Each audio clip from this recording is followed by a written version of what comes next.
একটা হাদিসে এসেছে যে ইনশাআল্লাহ যখন কেউ বলে কোনো কাজ করার আগে তার ওই কাজটা সুসম্পন্ন করার দায়িত্ব আল্লাহ পাক নিজে নিয়ে নেন। একটা হাদিস শোনাই, সুলাইমান আলাইহিস সালাম তার 100 জন স্ত্রী ছিল। কতজন? এখন পশ্চিমারা আমাদেরকে শেখায় যে বহু বিবাহ ভালো না, ইসলামে 4টা বিয়ের কথা বলা আছে, ইসলাম কত অমানবিক ধর্ম, এগুলো শেখায় না? শেখায়। সুলাইমান আলাইহিস সালাম কাদের নবী? বনু ইসরাইলের নবী, যিনি এই জেরুজালেম থেকে সারা বিশ্ব শাসন করেছিলেন। তার পিতা দাউদ আলাইহিস সালামও সারা বিশ্ব শাসন করেছেন এই জেরুজালেম থেকেই।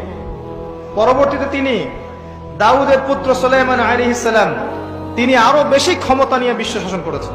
জিনরাও তার অনুগত ছিল। তিনি পশু পাখির ভাষা বুঝতেন, এমনকি পিঁপড়ার ভাষা পর্যন্ত বুঝতেন। সুবহানাল্লাহ। বাতাসে ফ্লাই করতে পারতেন, জানেন না আপনারা?